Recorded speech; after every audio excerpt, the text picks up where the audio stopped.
Thank you, Bernie, and good morning.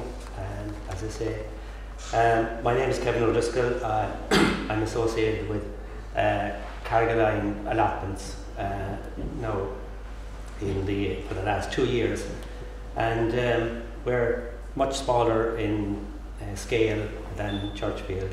There's only something about originally about 20 flats, and we have 10 occupied at the moment, and so we reduced those down further down to about 15, and there's 5. We have we have no waiting list. We have vacancies. So originally, my path towards allotments and everything else is a kind of a circle. It's gone round in a circle, I suppose. Really, I've always had an interest in King's horticulture, gardened all my long years, and I've always had a plot in the garden, and I suppose over the years then I would see that garden being taken back for the play area for kids or whatever. So you surrender your garden to your family. So there was always an inbuilt frustration in me that I needed more ground to work on and express myself, I suppose, really in that regard. And I also have always had an interest in improving my knowledge in gardening and vegetable growing and whatever. So part of the process when I knew I was coming up to an early retirement was that I attended an RHS General Cert in Horticulture in Lodgetown, Stefan Nefa, which is a 2-year course, and succeeded in passing the exams for that, which is, I say, a daunting task for someone who hadn't sat down doing an exam for nearly 25 years. Anyway, we got there, and I suppose it gave me confidence and everything else. I wouldn't say that I know everything. You're always learning in this game. You constantly learn from other people that you meet. And I suppose through that association, I was approached by a member of the class who had a personal friend who wanted to start off in allotments but didn't want to get her hands dirty, if you pardon the pun. She had her own little business and had the land and wanted to expand and use that area, some of her land, to promote allotments. So I agreed to help out, and we got, say, over 1.5 acres ploughed and tilled and laid out about 2 years ago, and people gradually drifted in and took up their plots.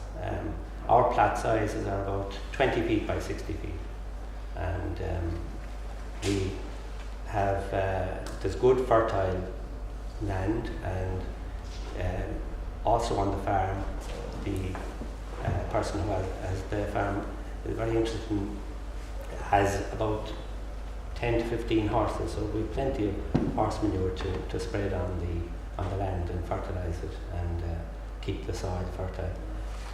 On the plots at the moment, some of them have actually built polytunnels, so they've gone into a different concept of growing and extended their growing season. So that has worked out very successfully for people. Also, we have guys who swear by the raised beds and have scaffold planks, and one guy has them in real rigid rows and everything else, and as one of the lads said, he said it looks like more like coffins than beds, but it works for him and he's delighted with it. But as I say, everyone approaches it from a different perspective, and you can learn from and again, years ago, I suppose, we're talking about allotments, and allotments is the whole concept is new to Ireland, I suppose. Really, it has been long established in England and other places in Europe. So there was always the concept of the old retired man with the cloth cap and bending over and stooped over doing his bits and pieces on the plot. But what we find now is that a lot of younger people are coming in, and mothers with their children and everything else. So there's a wide range of people, and it's been shown, that certainly is a good thing. Needless to say, I wouldn't, the other reasons that you're growing is that you can't beat the taste and flavour of your own food. Full stop. That's where it starts and finishes to me. And you'll get your failures, you'll have your battle with your slugs and your pests, and maybe a few dogs and people coming in and bits and pieces like that. But by and large, I think it's a wonderful recipe for life, for living, and I cannot recommend it highly. The only other thing I was going to say was something in relation to kind of, without lecturing, basic principles in relation to your plots and everything else. And I think maybe the first and foremost would be to feed the soil, not the plants.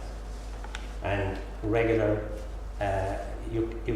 for a healthy soil, you need plenty of humus, and you'll have the earthworms, the bacteria, the fungi, and all the other living organisms. You have to bring them into the soil. So, I mean, what you really need to do is mulch, bring in your organic matter, plenty of it, and maybe dig less. I think you have a number of different theories and different people out there who have the no-dig policy, not ever disturbing the soil, but by putting mulch and compost on top of it, and even the earthworms take the goodness down into the soil and tilling it as little as possible. Sounds good if you have a bad back. So I think there are possibilities to investigate and explore these different avenues. And with all the information that's out there through different groups, the GAY group, even the internet and all the books that you have available, I think people should approach it with an open mind and experiment. And certainly that's what I am doing at the moment. I am certainly changing and adapting to different circumstances and trying to reduce the amount of work that you'd have to do. I mean, I was traditionally dig every winter and turn over the soil and everything else, and you're catching up. I think you're just spreading the weeds really more than anything else, and weed seed. So look into that. I think other things, aim to work with nature. Just observe what nature is doing and try and imitate as much as possible what it has to show you. Just to finish, and I suppose the basic one would be in any plot, you don't want to build up pests and diseases in your plot. So the importance of rotation of your crops in an orderly way, whether you do a 3-year, 4-year, 5-year, even 6-year rotation, they're all there, information's up there. See what works for you, see what plots or vegetables you want to grow and plan it accordingly. I mean, some vegetables, potatoes, might take up quite a lot of space. Maybe you abandon that and put something else in there. So it's a bit of planning, a bit of checking out which route you want to go. But I think there's nothing better than getting down and dirty and getting in there to do it. So, and as I say, we've a perfect day today, probably the best day we've had this week, I suppose, really, for gardening. And let's hope that the season ahead will be good for us, and a bit of heat comes into the weather. So that's it, my little piece. I hope it means some information and some help, and if you want to have a chat later with me, I'm willing to. Thank you. Thanks very much, Colin.